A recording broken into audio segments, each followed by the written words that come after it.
اور اس آقا نامدار صلی اللہ علیہ وسلم کے پہلے مدرسے میں مطبخ بھی تھا، کھانے کا نظام بھی تھا، اور کچھ طلبہ اپنے گھر سے کھاتے ہوئے آ کر پڑھتے بھی تھے۔ اور آگے بڑھ کر میں کہوں علماء کے سامنے جرأت کرتے ہوئے کہ آقا صلی اللہ علیہ وسلم نے اپنے اس پہلے مدرسے کے لیے صحابہ کے درمیان میں ترغیب اور تحریض کے طور پر چندہ بھی مانگا کہ کون ہے جو صفہ کے طلبہ کے لیے کھانے کا انتظام کریں گے، کون ہے صفہ کے طلبہ کے ضروریات کا انتظام کریں گے۔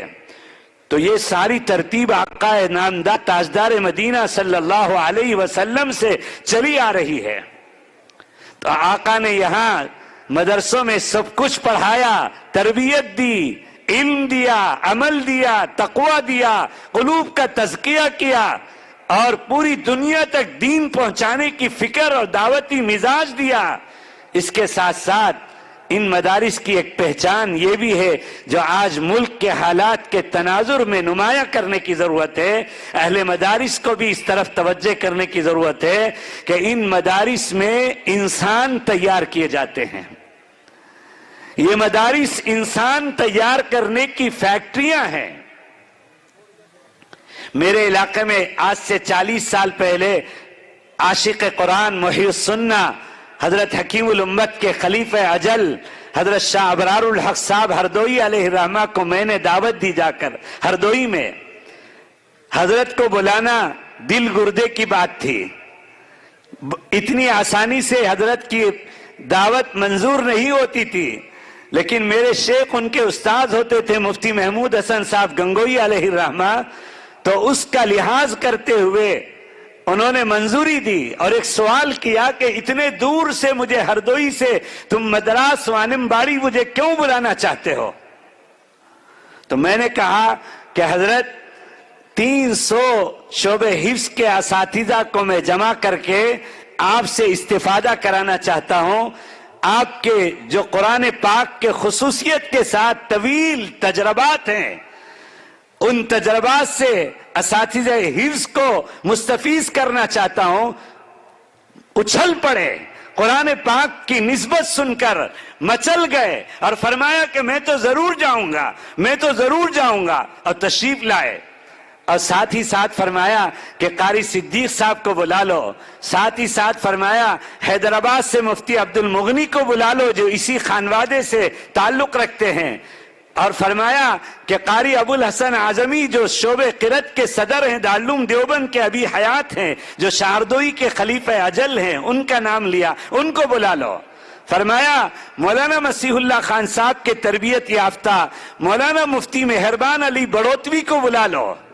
میں نے ان سارے اکابرین کو حضرت کے حوالے سے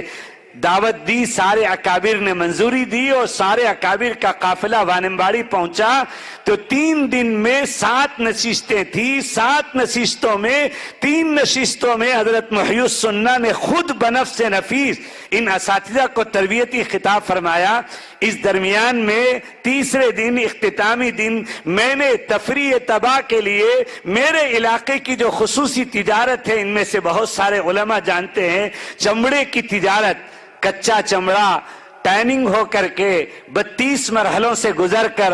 اور جو ہے پھر دباغت کے بعد رنگ چڑھ کے آتا ہے، پھر اس سے 100 قسم کے لیدر گارمنٹ اور گوڈز تیار ہوتے ہیں،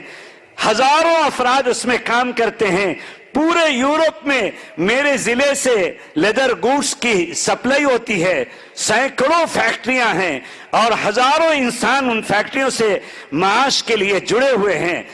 تو میں نے ان علماء اکرام کے لیے، اکابر کے لیے ایک نظام یہ بنایا کہ کسی ٹائنری میں لے جاؤں اور اس نئی معلومات کا اضافہ ان کو کراؤں کہ چمڑا کچے چمڑے سے لے کر دباغت کے مرحلے سے گزر کر کیسے پار ہو کر کپڑے سے زیادہ ملائم درجے میں مخبل اور قالین کی طرح سے تیار ہو کر آتا ہے، اور پھر اس سے کتنی چیزیں تیار ہوتی ہیں جو ایک انسان اللہ کا بندہ ہے، بندی ہے، اس کی ضروریات میں استعمال ہوتی ہیں۔ یہ میں ان کو دکھانا چاہتا تھا، تو میں لے کر گیا ایک فیکٹری میں آمبور میں۔ تو جب مختلف مرحلوں سے گزر رہے تھے تو ایک مرحلے کے پاس یہ اکابر کھڑے ہو گئے۔ وہ مرحلہ تھا کہ ایک بڑا سا لکڑی کا ڈرم ہوتا ہے جس میں ایک ڈھکن ہوتا ہے، اور اس میں کھول کر 500 چمڑے ڈال دیے جاتے ہیں، اور کیمیکل اور کے پروسیس کے مطابق ان میں رنگ کو ڈال دیا جاتا ہے، اور پھر اس ڈھکن کو بند کر کے بٹن دبا دیا جاتا ہے، تو اپنے ٹائمنگ کے اعتبار سے وہ گھومتا رہتا ہے، اور جب اس کی متعینہ وقت پورا ہو جاتا ہے تو وہ رک جاتا ہے۔ پھر آدمی مین پر آگے بڑھ کر اور وہاں کا جو ملازم ہوتا ہے ڈھکن کھولتا ہے، تو 500 چمڑے کیمیکل پروسیس کے مطابق جو رنگ دیا گیا تھا اس رنگ میں رنگ کر تیار ہو کر دھڑام سے ایک مش باہر گرتے ہیں۔ یہ مرحلہ بھی ان اکابر نے دیکھا۔ جب سارے مرحلے سے فارغ ہو کر دفتر میں آئے اور ٹینری کے اونر نے ان کو ناشتے کی دعوت کی، تو ٹینری کے اونر حاجی سعید صاحب مرحوم نے پوچھا کہ حضرات اکابر کو ہماری فیکٹری کیسے لگی؟ تو مولانا مہربان علی بڑوتوی جو حضرت مسیح الامت کے تربیت یافتہ تھے، انہوں نے جواب دیا ساروں کی طرف سے کہ حاجی صاحب آپ کی ٹینری تو بہت اچھی لگی، آپ کی فیکٹری تو بہت اچھی لگی۔ مفتی سبیل پھر ان سے سوال کیا کہ حضرت آپ لوگ کیا کرتے ہیں؟ تو تاجر تجارت میں تو بہت چالاک اور ہوشیار ہوتا ہے، دین کے معاملے میں بہت سادہ بن کے بتاتا ہے۔ تو حضرت نے فرمایا کہ ہم بھی فیکٹری چلاتے ہیں۔ کیا کرتے ہیں؟ ہم بھی فیکٹری چلاتے ہیں۔ تو حاجی صاحب نے پلٹ کر پوچھا کائے کی فیکٹری حضرت؟ کپڑے کی نہیں جو ہے، اور گرینیٹ کی فیکٹری، کون سی فیکٹری چلاتے آپ لوگ؟ تو حضرت نے جواب دیا کہ ہم انسان بنانے کی فیکٹری چلاتے ہیں، ہم انسان تیار کرنے کی فیکٹری چلاتے ہیں۔ اور پھر فرمایا مفتی سبیل صاحب نے ہم کو جو معائنہ کرایا، وہاں ایک مرحلے پر ہم رکے تھے، یہ تو آپ کے فیکٹری کے مراحل تو بہت آسان ہے کہ 500 چمڑے ایک متعینہ وقت میں ایک پروسیس کے تحت میں رنگ کر دھڑام سے باہر آ جاتے ہیں، اور ہمارے مدارس میں ایک درسگاہ میں 15 طلبہ ہوتے ہیں، ایک طالب علم شریف ہوتا ہے اور ایک طالب علم شریر ہوتا ہے، اور ایک طالب علم نرم ہوتا ہے اور ایک طالب علم گرم ہوتا ہے۔ 15 طلبہ کے نفسیاتی طور پر الگ الگ مزاج ہوتے ہیں، اور ایک استاد 3 سے 4 سال تک ایک ایک طالب علم کو رگڑ رگڑ کر جہد مسلسل کے بعد حافظ قرآن، اور 8 اور 10 سال کے بعد عالم دین بنا کر باہر کرتا ہے۔ یہ مدرسوں میں جو کام انسان تیار کرنے کا ہوتا ہے، یہ انتہائی مشکل ترین کام ہے۔ تو میرے دوستو، یہ انسان تیار کیے جاتے ہیں، تو ان علماء کا بھی فریضہ بنتا ہے کہ آقا صلی اللہ علیہ وسلم کے جو مختلف شان تھے، اللہ نے ان کو امام الانبیاء، خاتم النبیین، خاتم المرسلین بنایا تھا، تو اسی طرح محسن انسانیت بھی بنایا تھا۔ تو انسانیت کے پیغام کو عام کریں، اور آقا صلی اللہ علیہ وسلم کے احادیث مبارکہ انسانیت کے درس سے جو بھرے ہوئے ہیں ان کو آج ملک کے باشندوں کے سامنے لائیں کہ آقا صلی اللہ علیہ وسلم صرف اپنے لیے نہیں بلکہ وہ ساری انسانیت کے لیے محسن انسانیت بنا کر بھیجے گئے۔ یہ ایک پیغام تو میں دینا چاہتا تھا۔ اس سے متعلق اور تفصیلی بات تھی، حضرت مولانا بازو آ کر کھڑے ہو گئے ہیں۔ میرے بعد بھی ایک بہت طویل اور جو ہے خصوصی مقرر مولانا ابو طالب رحمانی، جو مسلم پرسنل لا بورڈ کے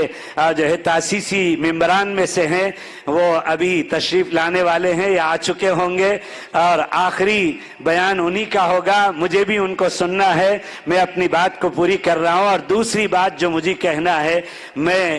جو ہے عناوین کے درجے میں کہ اس وقت قرب قیامت کے زمانے میں میں اور آپ چل رہے ہیں، اور اس وقت ہم سب بہت سنگین حالات سے گزر رہے ہیں۔ اس وقت کوٹھی اور کروڑ پتی لکھپتی اور جو ہے بننے کا مسئلہ نہیں ہے، مسئلہ امت کے سامنے اگر ہے تو ایمان بچانے کا مسئلہ سب سے زیادہ اہم ہے۔ اس وقت گمراہ فرقوں کی الغار ہے، اور جدھر سوشل میڈیا میں کھولو تو اپنے مولانا کے بیان کے چینل میں جانے سے پہلے دسیوں قسم کے ایمان پر ڈکیتی ڈالنے والے گمراہ فرقوں کے چینل ہمارے نوجوانوں کے ایمان کو اچکنا چاہتے ہیں، چھیننا چاہتے ہیں۔ اس لیے ایمان کی حفاظت کا مسئلہ سب سے بڑا مسئلہ ہے۔ دارالعلوم دیوبند کے محتمیم مولانا مفتی ابو القاسم صاحب ہر تقریر میں آج اسی طرف ایمان کے لیے دعوت کے کام سے ہو، اپنوں میں غیروں میں دعوت سے ہو، اور تحفظ ایمان کے لیے ہمارا تعلق اور جو ہے اہل اللہ سے اور علماء سے ہو۔ تو میں اس کو 3 تا سے عام طور پر کہا کرتا ہوں جو کرنے کے کام ہیں: تعلیم، تبلیغ اور تزکیہ، صحبت اہل اللہ، صحبت علماء، تعلق علماء، اور اپنوں میں غیروں میں دعوت و تبلیغ کا فریضہ، اور اسی طرح سے دینی تعلیم سے ہمارا تعلق رہے گا تو ہم ایمان بچا کر استقامت فی الدین اور خاتمہ بالایمان کے ساتھ دنیا سے جا سکیں گے، ورنہ حالات بہت دیگرگو ہیں۔ اللہ میری اور آپ کی پوری امت مسلمہ کی، خاص طور پر ہمارے جوان بچے اور بچیوں کی اللہ حفاظت فرمائے۔ وآخر دعوانا ان الحمدللہ رب العالمین۔ میں بھی مولانا ابو طالب رحمانی کی طرح سے گھنٹوں بولنے کا عادی ہوں۔ ہم جیسوں کے لیے بندشوں میں باندھنا بہت مشکل ہے، مضامین کا الغار ہوتا ہے تو ٹینشن میں کئی باتیں رہ جاتی ہیں بندش کی وجہ سے۔ پھر کسی وقت انشاءاللہ موقع ہوگا، 50 سال کی بجائے 75 سالہ جلسہ ہوگا۔ یہ تیسرا موقع ہے میں بانیوں کے 50 سالہ اجلاس میں شریک ہوں۔ پہلی دفعہ کرناٹک میں بھٹکل میں جامعہ اسلامیہ بھٹکل کے بانی جو شاہردوئی کے خلیفہ تھے ڈاکٹر علی ملپا، انہوں نے بنیاد ڈالی تھی، انہوں نے 50 سالہ اجلاس کی صدارت کی۔ دوسری دفعہ تمل ناڈو میں سیلم میں مولانا شفیق خان صاحب جو حضرت شیخ الحدیث مولانا زکریا صاحب کے خلیفہ تھے، دیوبند کے رہنے والے تھے، حضرت شیخ نے ان کو مدراس بھیجا تھا، مظاہر علوم سیلم کی بنیاد ڈالی تھی اور 50 سالہ اجلاس کی صدارت کی۔ آج یہ تیسرا موقع ہے، مولانا عبد القادر صاحب نے اس ادارے کی بنیاد ڈالی اور خدمات کا آغاز کیا۔ میری زندگی کا یہ تیسرا موقع ہے، حسین لمحہ ہے کہ میں بانی کے ساتھ ان کی صدارت میں اسٹیج میں بیٹھے ہوئے ان کے 50 سالہ خدمات کا نظارہ دیکھ رہا ہوں۔ بڑے ہی مبارکبادی ہے ان کے لیے، ان کے اولاد اور ان کے صاحبزادے اور ان کے رفقا، ان کے مخلص اعوان و انصار اور معاونین کے لیے۔ اللہ سب کو اپنے شان بہترین جزائے خیر عطا فرمائے اور اس سلسلے کو اللہ قیامت تک جاری و ساری رکھے۔ وآخر دعوانا ان الحمدللہ رب العالمین۔ جزاکم اللہ خیر۔ ماشاءاللہ حضرت نے بہت مختصر وقت میں بہت قیمتی باتیں عرض فرما دی ہیں۔